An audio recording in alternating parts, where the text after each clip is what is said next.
All right, so we'll get right into it, I guess. So you're an associate broker, correct? Yes.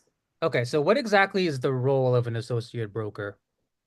Well, you have a managing broker, someone who owns your brokerage. And as an associate broker, I could take over if needed to be. But they have other people to take over that role in the company I work at because we have actually have three owners. It's just basically the highest level you could be as a realtor. Extra education. If I wanted to have my own brokerage, I could do that. And I oversee anyone on my team. And just for the viewers at home, which company, which brokerage do you work for? I'm with Realty Connect USA, and my office is based out of Hauppauge, but I do Suffolk and Nassau and Queens as my areas because I know sometimes people have specific towns. I Hmm. actually don't. So you never go past Queens, you never go into Brooklyn, you never go into No, I have a fear of driving over there, so that's that's why it's only up to Queens.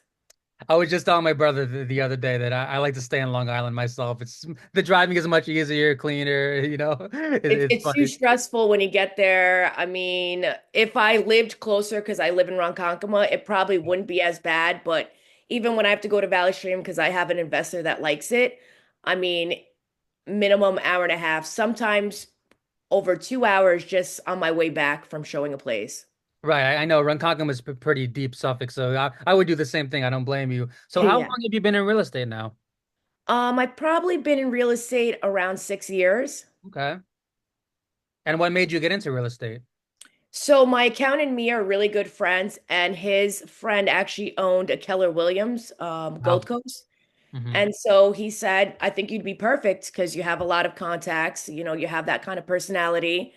And so I went out and got my license just to join the company over there. That's where I worked at originally.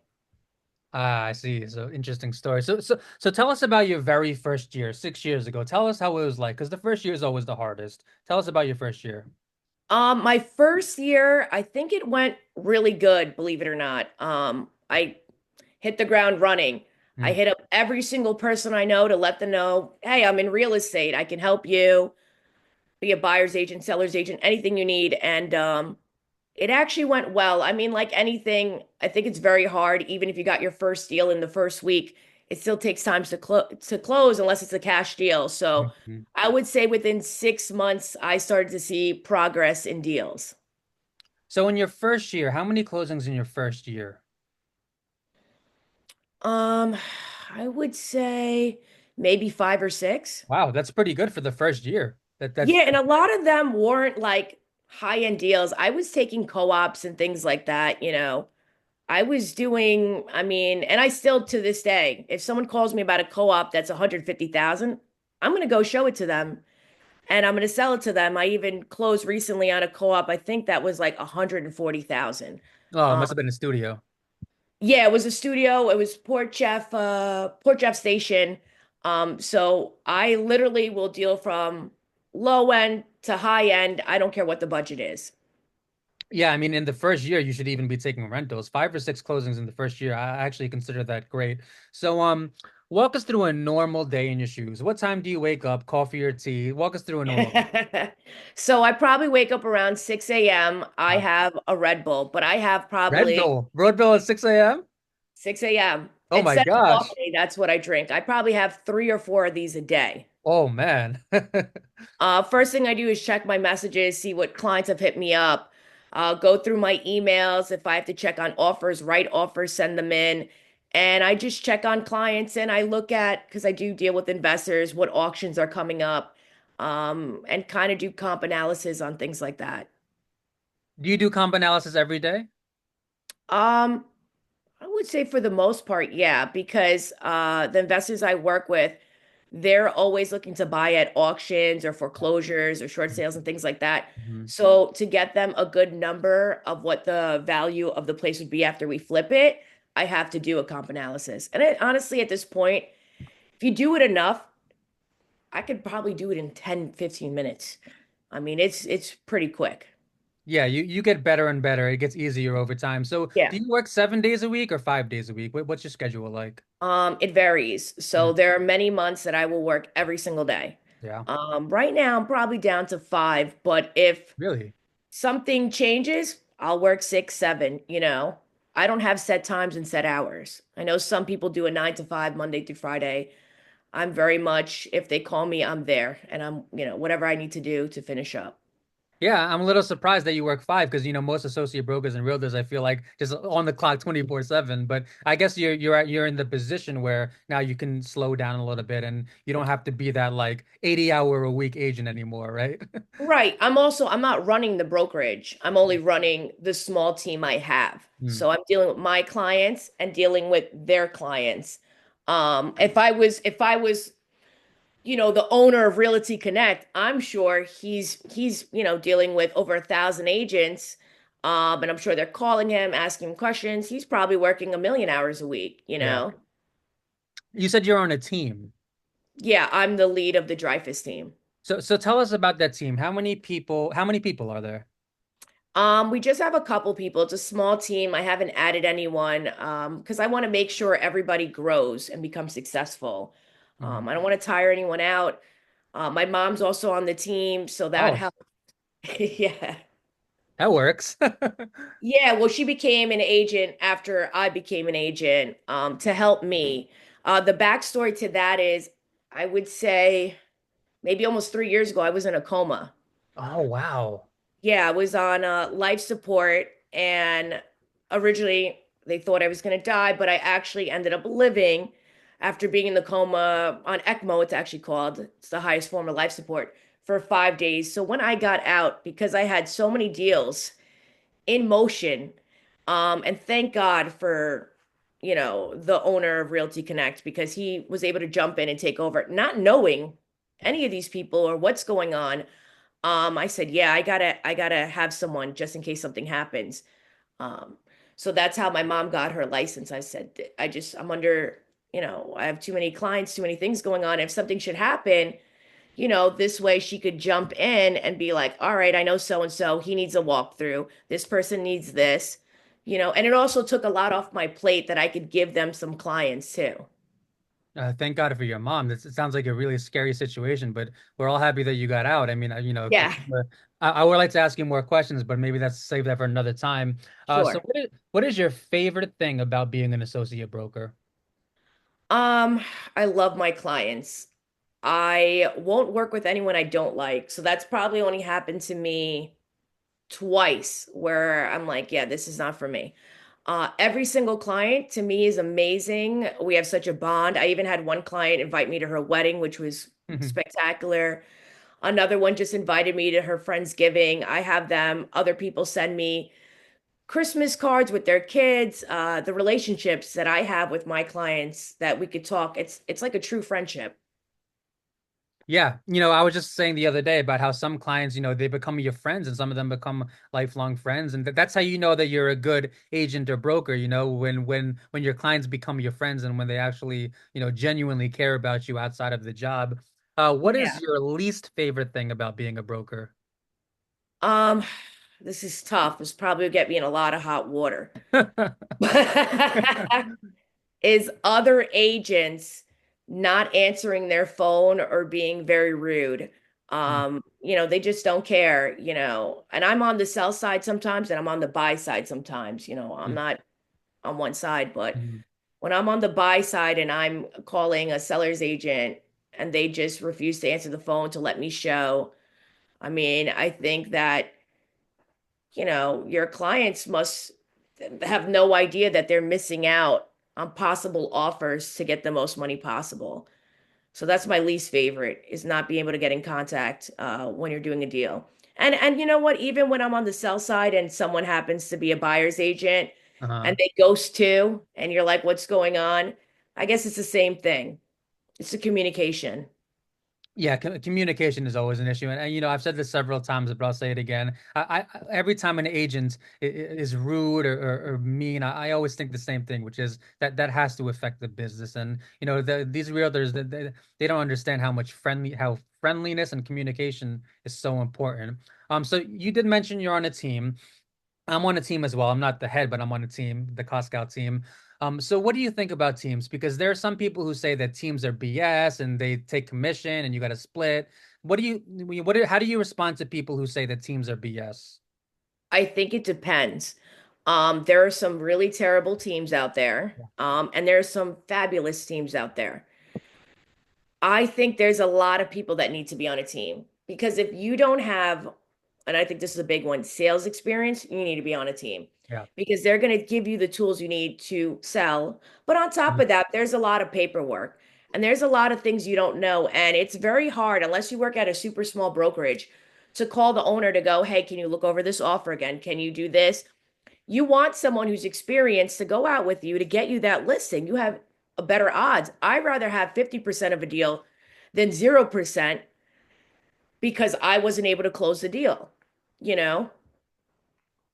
Yeah, I mean, I especially think teams are important for new agents, especially, first year, second year, because it's really, really hard to get leads. And teams, they guide you and they help you get leads. And even, I would say teams are even more important than a mentor in my personal experience. Do you do commercial real estate as well?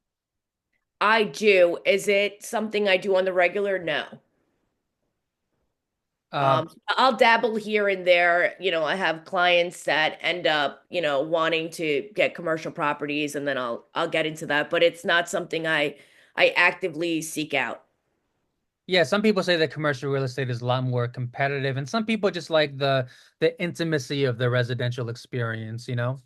I mean, I think for a lot of commercial agents, it is more competitive and I think it's harder. Um I think it's harder to break into that especially if you're brand new. I Yeah. mean, it's kind of like who you know. Yeah. Um, but I mean, there are plenty of people that have become super successful as a commercial agent. I know one who is a teacher. She is killing it in commercial. She's at Realty Connect. Her name's Joanne. So if you're great at it, I mean, you could have great success. And she's definitely a huge success story. And you said she's a teacher? She was a Oh, she teacher, was a and teacher. now she's a commercial agent. So. Yeah, and I want to point out the words that you said. It's who you know, because I do feel like it can be pretty political, which is actually I would say something that a lot of people don't talk about, which is the reason why I like to talk about it. So do you have a CRM? Yeah, I have a CRM. Which CRM do you use?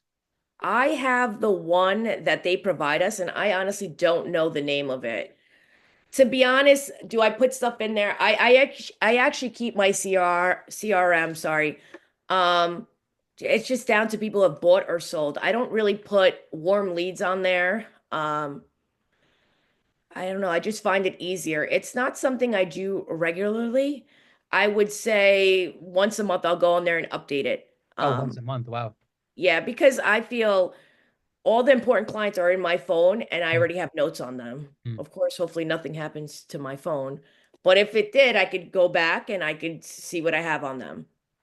Yeah, I personally use Google Excel for now, but I do think that when business picks up, I eventually will switch over to your CRM because it's for the newer agents. It's a very organized way It's very to important. I had originally and I K Core? K Core? I don't remember the yeah, name. KV Core. Yes, and I thought that was an excellent one. Um, but I wouldn't go out of my way to pay for one. Put it that way. Right, right, because a lot of them are free. I don't know the names off my top of my head, but you can just Google the free CRMs. There are a Right, bunch. right. Melissa, should people today buy or rent? Well, I always say people should buy if they financially can. If you can't, I understand, you have to make sure you have the funds in case something goes wrong. But rent, you're paying someone else's mortgage. Yep. With your own home, you're putting equity in. And if something should happen, you could pull out that equity. If you need cash, I could turn around and take a HELOC on my house and Hmm. go buy another property, or I could remodel the kitchen.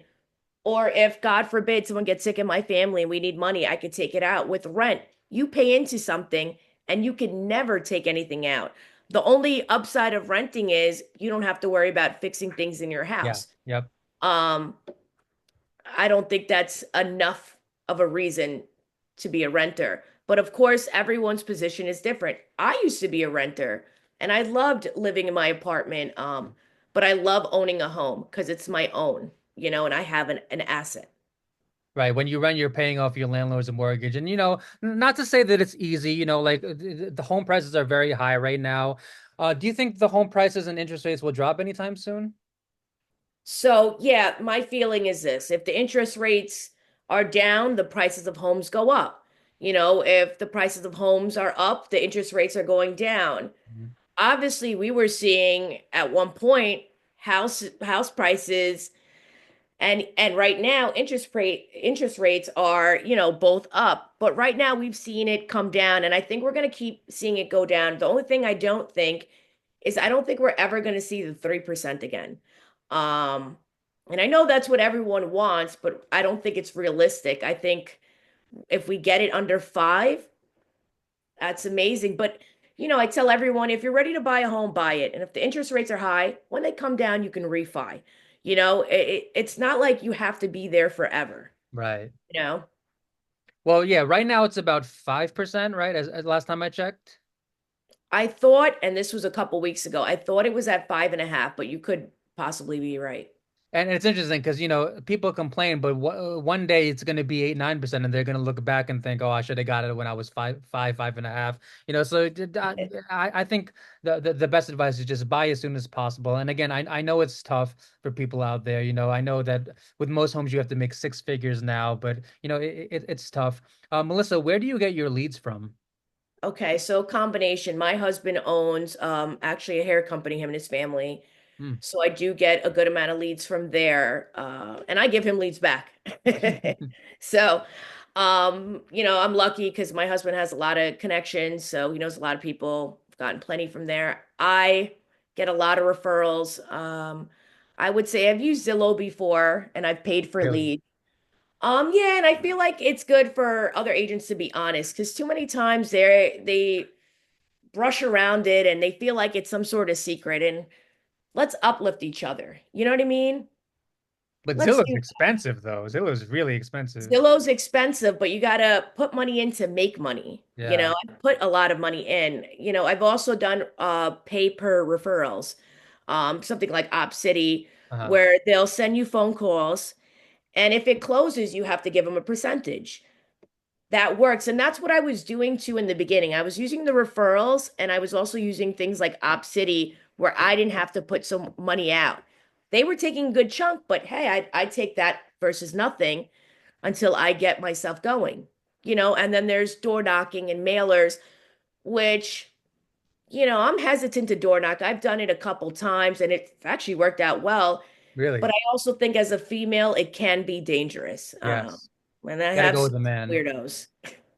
Yeah, yeah. I mean, I would not suggest door knocking by yourself as a female, and even as a man, I think that you should go with someone. But just to get back to Zillow for a second, did you get your money back with Zillow?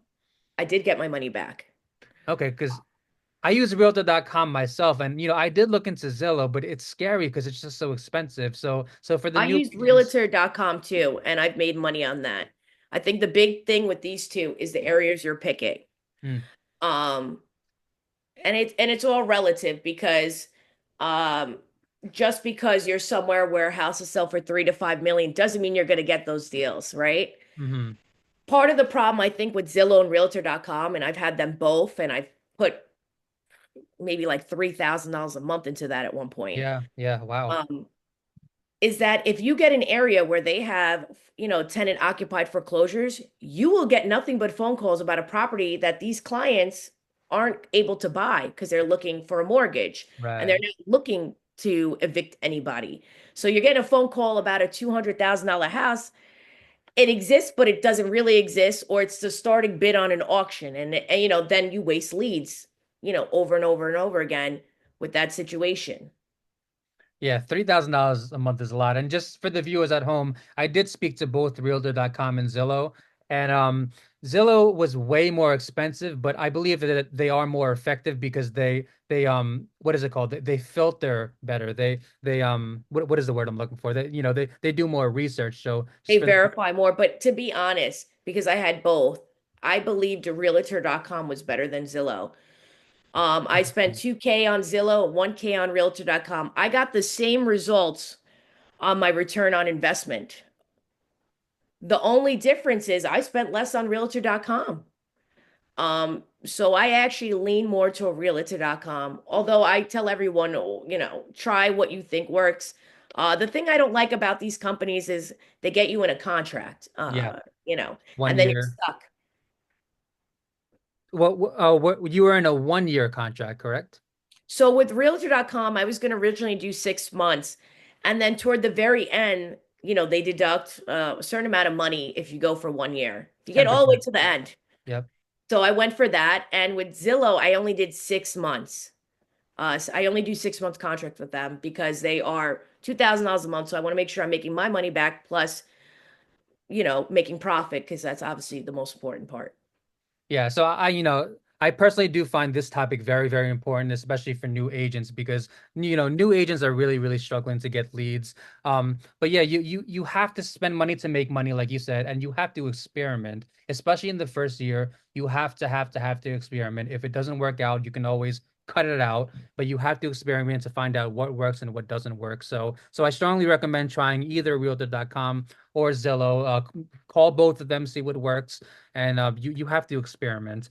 Um, why should a person use an agent? There are some people who say, "Oh, well, I don't need an agent to buy a house. I don't need an agent to sell a house." How do you respond to those people? I mean, my response is I don't need an attorney to go to court, but I always go with one. Right. I mean, there's a lot of things we don't need, but we use. One of them is convenience. And the second is a lot of people don't have the knowledge we have in this specific industry. And it's not to say that people aren't smart and can't do it themselves. But a lot of times you will see people make big mistakes by not using an agent. And they'll tell you that, oh, I didn't use an agent. So if you're on let's just say the for sale by owners who don't want to use an agent, there's a reason why 7% in the US do for sale by owner because most people know it's better to have somebody who has knowledge in this. If it was such a good idea, more than 7% of people would do it. Right. You know what I mean? And to go on the buy side, going unrepresented to me is crazy. I mean, there's a lot of things that you're not going to know because you don't have representation. I think, and that's, a big thing for me with the NAR settlement. It almost feels like they don't want buyers to have representation. And I don't know if it's a bigger thing that has to do with corporations trying to buy up things. I don't know. But to me, the worst thing is a first-time home buyer not being represented. They have never done this before. Okay. Mhm. And it's not as easy as opening the door and signing with an attorney. There's different layers of protection. And Right. in thankfully, in this state, we use attorneys. So you have us, your attorney. There's protection here. So I think it's highly important uh to people, for people to have an agent. Yes, I mean, the average person needs guidance, and we also have access to MLS, so I'm sure that helps a lot. Speaking of NAR, how will the NAR lawsuit settlement affect realtors and buyers today? You're gonna see buyers. So for me, I'm not charging my buyers. I'm putting in my offers for the seller to pay me. I feel my personal opinion, and I know a lot of people probably won't like it, is that my buyers have already spent enough money, Hmm. and now you want them to pay for the commission. And I get the other side is, oh, well, if they want representation, they have to pay for it. Listen, we were doing great when buyers had their own representation. I believe there's going to be a lot of lawsuits where buyers are going to say, well, I couldn't afford to pay someone to represent me. So I went to the selling agent, and I don't think that's a good thing. And when I'm on the sell side, I often rather them come with an agent. So this way, it's hard to be impartial if you're representing both sides. I mean, yes, it can be done, but it can't be done fully. Yeah, if you represent both sides, there's kind of a little bit of a conflict of interest, isn't there? Right, they're asking for a certain amount of money off. You're still representing the seller. They're saying, well, what do you think? Well, if everyone's asking me, what do I think? I mean, how can I get the seller the most money if I also have the buyer over here wanting the most money off. Yes, yes. Yeah. There's a contradiction. Yes. It's gonna be very interesting. That's a great point though. Melissa, just for the up and coming agents, approximately how much per month do you put into your business? Oh, geez. Um, Approximately. I mean, I guess including, we have fees, insurance, MLS. I Hmm. think I probably spend, depends, but let's just say anywhere from 2 to 4 thousand a month. Wow. Wow. Yeah. This is between leads, signs, the cost of just being an agent, the fees we have and stuff like that.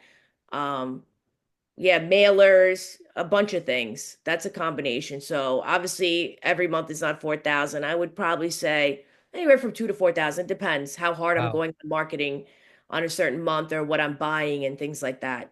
And just for the up and coming agents, you don't necessarily have to spend 2 to 4K a month. No, not at all. This is me now. This is not what I spent when I first started. Right. This has a lot to do with the cost of, getting new leads in Right. and marketing mailers and things like that. That is all kind of expensive. What I would do if I was brand new again is do what I started. Get on this phone and text every single person. Then I would get on Facebook and I would make sure my social media is good.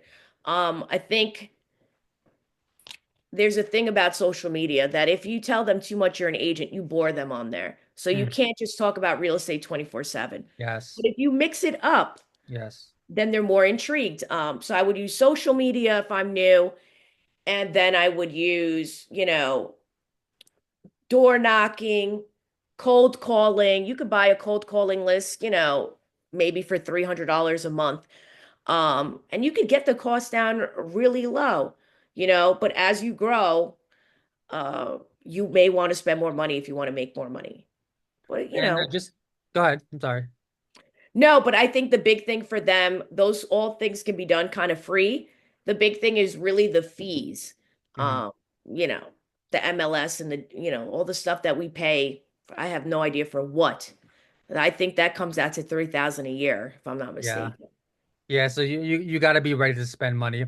Speaking of cold calling, who are your favorite cold calling companies? I know there's Red X, Vulcan 7. Who are your favorite ones? I like Red X. That's what I started with. So I've never used other companies, so I can't speak on that. But I did have good success in the beginning using them. But you have to follow up, like anything. You gotta, if you're making contacts, you gotta just keep following up with them. Yeah, so I actually do have Vertex right now. I pay 50 a month. Um, and I have the most basic plan with Redex, the most basic one. So when you use Redex, did you have the basic plan or did you pay for extra stuff? No, I paid for all the extras. I paid for the expireds, the for sale by owners, and I forgot what the third thing was. So I think it came out to $200, two something. Sounds about right. Yeah. Because I haven't had very good luck myself with Vertex. A lot of the numbers don't even work, but I did hear that if you pay for that extra stuff, like the expireds and the FISBOs, then it's way more effective. So maybe I should do that myself. And I heard Vulcan 7's really good too. I think the script really matters as well. I don't Yeah. know, but yeah, if they're giving you bad numbers, for me, the cold call list that works the most effectively that I've seen is if you're calling for sale by owners or expireds. Usually when you get the list of the other people who may be interested, it usually is a dead number. It usually is a person that doesn't know what's going on. Those are the numbers I think that are the most important. But you could also get scrubbed lead list online and have someone scrub it for you to make sure that they're all legitimate numbers and people that, you know, demographically may be selling, based on age, area, Mhm. um, and all that, and how long they've lived in their house. So, if someone's lived in their house for 20 something years, they're more likely to sell their house. So Yep. that's something that new agents or any agent should look into. Yes, I strongly agree. So you mentioned about a minute ago about having the right script for cold calling. So I haven't asked this to anyone yet. What is the right script for cold calling? What does that look like? So I used to do Mike Ferry coaching. So, that's an amazing script. He's a, worldwide kind of guy. So that's the only script that I know of. And that's a script actually, that's not the script I started with, but that's a script I probably saw the most success in. Yeah, cold calling can be really tough. You know, you're gonna get a lot of FUs and a lot of hangups, but you gotta have thick skin, So right? true. I've dealt with it myself, but you gotta have thick skin and you kind of have to expect them to be rude and you gotta be persistent. You can't give up. You know, you gotta make, I'm sure that in the beginning you were probably making dozens of cold calls per day, right? Oh my, I can't even tell you how many I was making. But I was also getting from Red X on top of that at the time when I worked at Keller Williams, they also gave me a list of, I guess, I wouldn't consider it. They considered it warm leads, but people were like, "Who the hell are you?" Every time I would call. But some would pan out. Oh yeah, I was thinking about it. And you ask them, "Where do you think you're going to be going?" Where would you like to live? So if you get one on the hook, you just gotta keep up with it, really. What is the first thing you say on the phone? What's the first thing? As soon as they say hello, what's the first thing? I introduce myself automatically. My name, the company I'm from, and that I'm an associate broker. Depending on if there's someone if I have them down as an expired for sale by owner or someone who may be looking to buy or sell. If they're looking to sell, I heard you're looking to sell. I'd love to help you. Are you interviewing anyone right now? Because I'd like to interview for the position, that kind of stuff.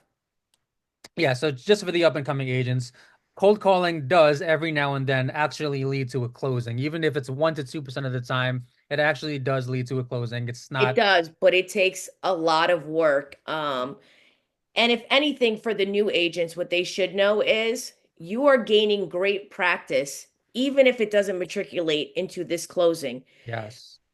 Wherever else you may find a client, you're going to be so sharp when you speak to somebody that it's going to make a difference. So it may not feel like, even if it doesn't work out in cold calling, it will work somewhere else for you.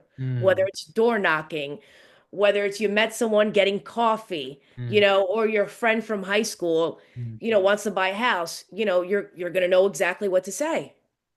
Yes, being a good speaker is important in real estate and in life in general, and cold calling does sharpen those skills. I would strongly agree with that. Melissa, do you view other realtors as competition? No, I think that first off, most realtors don't really make it. So we're seeing a lot of people coming and going. I actually look to top producers. Well, I'd like to say because I'm in that league, but people who do better than me. I look at them and I'm like, I want to learn from you, you Mhm. know, because they know more than me. So I don't look at them as competitors. I look at them as, you know, someone to aspire to be like. Yes, especially the top agents and brokers. You know, my broker has 185 agents, something like that, and he's definitely an inspiration to me. Melissa, do you prefer to work with buyers or sellers? It's tough. I mean, it depends who the buyer is and who the seller is, Yeah, yeah. If the buyer's my brother, then no. You know what I mean? Um, I actually it really depends, Everybody's different. It depends on the personality. It's either way for me. The personality matters more than whether they're a buyer or seller. Right, because that's how I'm going to know how the deal's going to be going. Like if someone's happy and upbeat, especially a first-time home buyer, I love them, but I also love when I sell a house for an investor because they're like, here's the keys. Let me know when we're ready to close. So that's also good too. It gives me less stress. Yes, yes, definitely. I mean, to be completely honest, I do prefer to work with sellers. But like you said, the personality matters a lot. You know, I'm working with a seller right now, and she's pretty difficult to work with, so personality does matter a lot. But I feel like in the beginning, in the very, very first year, you kind of have to take what you can get. I still take whatever I can get. I mean, like I said, there's only two people that I was like, I can't work with them. I won't do it. One I've probably fired within the first week. Wow. I mean, he Wow. was calling every day for an hour, every day. I was like, I can't do this. And I will answer calls late at night, early in the morning for anybody, always text back. But he was just a lot. There was a lot of things going on. He didn't want an open house, no sign. He didn't really want to show the house. So I'm like, I can't sell a house that I can't show to anybody, Yeah. even for private showings. Hmm. He's like Saturday from 1 to 3 you could show it. And I'm like, yeah, that's going to be hard. Only for private showings though. We're not going to be able to get those kind of buyers in. And ironically, I looked back and he ended up cutting the commission down very low for both sides. They both got 1% each. And it took Wow. them over a year to close this deal. And he made them do an open house, I would say almost every weekend. So I'm like, I made the greatest decision ever. All for 1%. Exactly.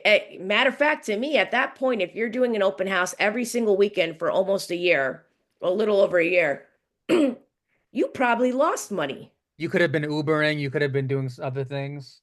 You could have take that energy to find somebody new. Yes, definitely. So, just for the up and coming agents, you are going to get a lot of flakes, a lot of non-serious buyers, a lot of people who say they're serious and then they end up not being serious or they're difficult to work with. So, definitely expect a lot of that. I've dealt with that myself a lot. Melissa, did you ever think about opening up your own brokerage and being a broker? Yes, but I don't think that I have the kind of knowledge that other broker owners have to be at that point. If I still have to come to the owner right now with, complex questions that I need answers to, then I don't believe I'm ready. Mm. And I'm very comfortable where I am. And I've worked at, two other places before, and this by far has been the best experience I've had at a brokerage. Yes, being your own broker is very tough. It's a lot of overhead and it's a lot of headaches and a lot of overhead. Not to say that you shouldn't go for it, but it's not as easy as some people think it is. Melissa, what is your long-term plan? My long-term plan, I mean, just keep doing business. I mean, I don't have any plans to open my own brokerage because I think with how high our commission splits are Mm. and for what we get, I can't see it being worth it for me to open my own brokerage. I mean, originally I felt that one day I would when I was before this company, I was at Remax too. And that was my goal, but being here has made me say I'm comfortable here and I'm not going to have all that other stress. So I just want to keep growing my clientele. And that's really what it is for me. Yes, you've reached this point in your career where you are very comfortable where you are, which is a great point to reach. 95% of people hate their jobs, and it's really sad, but and it's really refreshing to see someone, to talk to someone who actually likes where they are. Just out of curiosity, what did you do before real estate? I had a small promotional business. So I kind of was in sales, and I do have a degree in business marketing. So I felt like that helped as well. A lot of clients that do sell their house, I let them know I can market it a special way. I did go to college for this. I have a bachelor's in this. Nice. Um, so yeah, Melissa, do you have any tips for new agents? you just got to hang in there. I think the biggest thing that new agents think when they're coming in here is that they're going to make fast money, quick money, and that Mm. is not it. You can make big money, but you have to hold out and you have to really give 100%. And it's very hard, I think, to be a part-time agent and go, I need to make all this money, Yeah. on the side, Yes. because clients, they can be needy and that's fine. This is the biggest asset they're either going to buy or sell. So, you have to kind of be on call somewhat to them at least in the beginning. And I'm still like that now. I have to kind of find a balance where, I'm not going crazy every time they call. Melissa, really quick, where can people find you? www.dreyfusteam.com. Perfect. I'll drop all the links below, whatever you want, I'll put it below. It was so great talking to you, Melissa. It was Thanks a great lot. speaking to you too. Have a great day. You too. Thanks a lot. Take care. Bye. Bye-bye.